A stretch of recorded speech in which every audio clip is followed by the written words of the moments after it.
Somewhere right now, a multi-billion-dollar company is having a complete meltdown, not because of a competitor, not because of a lawsuit, because you installed a free browser extension. That's it. That's the whole story. The most powerful surveillance machine ever built is cracking. And the thing that's breaking it is regular people finally getting annoyed enough to click one button. To understand why tracking companies are genuinely panicking right now, you have to understand what they actually built, because it didn't start evil. Early internet tracking was just counting website visitors. Basic stuff. But then someone realized something. If you follow a person around the internet long enough, you can build a profile so detailed that you know what they want before they know they want it. And you can sell that to advertisers for an absolutely insane amount of money. So they scaled it invisibly. They stuffed trackers into every website, every app, every platform. Reading a random blog, you just pinged 30 different companies. Watching a video, 4 data brokers just updated your profile. Opening an email, that tiny invisible dot at the bottom called a tracking pixel just told the sender exactly when you opened it, where you were, and what device you used. And here's the thing, they never hid any of this. It was all buried in the terms of service. That 50-page document, literally nobody reads. They built an empire on the assumption that people would never bother looking. That assumption just turned out to be catastrophically wrong. The moment things started shifting wasn't some big privacy scandal. It wasn't a government crackdown. It was something way more embarrassing for these companies. People just started noticing. You'd mention something out loud near your phone and suddenly see an ad for it. You'd search for something once and spend the next 3 weeks being followed by it everywhere.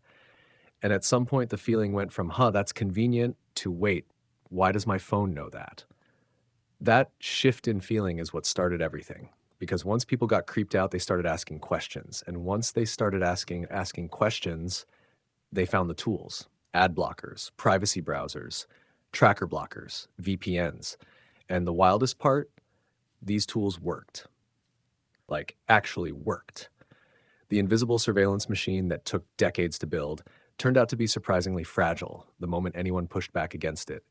These companies built a billion-dollar industry on people not caring. The second people started caring, even a little, the whole model started wobbling. Here's what's actually happening right now and why it's making data companies lose their minds. Privacy tools aren't niche anymore. Ad blockers alone have hundreds of millions of users. Private browsers aren't just for people who wear tinfoil hats. VPNs got so mainstream that every second YouTube channel is sponsored by one. Email aliases, tools that let you give out fake email addresses so companies can't link your accounts together, are built into Apple devices by default now. And then there's something called Global Privacy Control, GPC, which is a signal built directly into browsers that automatically tells every website you visit, do not sell my data. No settings menu, no manually opting out of each site individually, just one toggle, and it applies everywhere. And regulators in multiple US states are now legally forcing companies to actually honor it. The tracking companies spent 20 years building infrastructure that assumed users were passive, assumed they wouldn't fight back, assumed ignorance was permanent. But ignorance has a shelf life, and theirs just expired. Now here's where it gets genuinely funny. Because these companies aren't just losing revenue quietly, they're getting caught and dragged publicly in the most embarrassing ways possible. That tracking pixel I mentioned, the invisible dot hidden in websites, companies were stuffing those things into healthcare platforms, into streaming services, into shopping sites, silently sending what you watched, what you bought, what medical information you searched straight to Google and Meta without most users having any idea.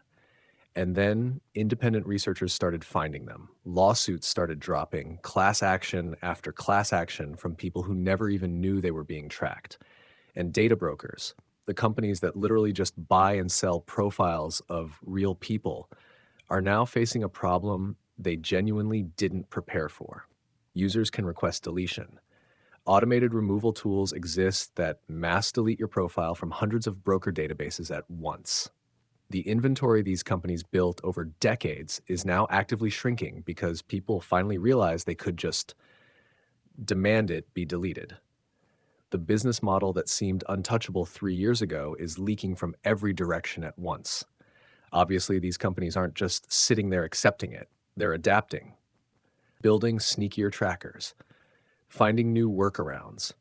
When third-party cookies started getting blocked, they invented fingerprinting, a way to identify your device based on its unique combination of settings, fonts, and hardware without needing any cookies at all.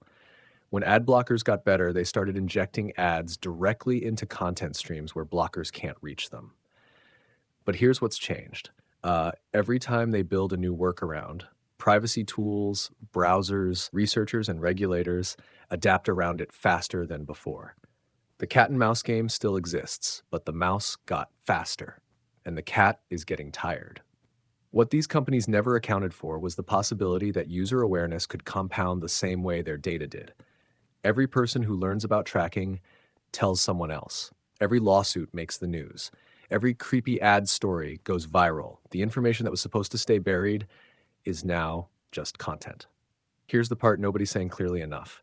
This isn't over. Tracking isn't dead. Data brokers still exist. Your data is still being harvested in ways most people haven't caught up with yet. But something fundamental has shifted in who holds the power in that relationship. For 20 years, the deal was you use the internet, we watch everything you do, you accept it, or you leave. That deal is being renegotiated, not by governments, not by regulators, by people installing free extensions, switching browsers, and clicking opt out. The companies that got comfortable building empires on passive users are now competing against an increasingly annoyed public with increasingly powerful tools. And annoyance, it turns out, scales really well. If you want to know which specific tools are actually worth using right now, not the sponsored ones, the real ones, that's the next video.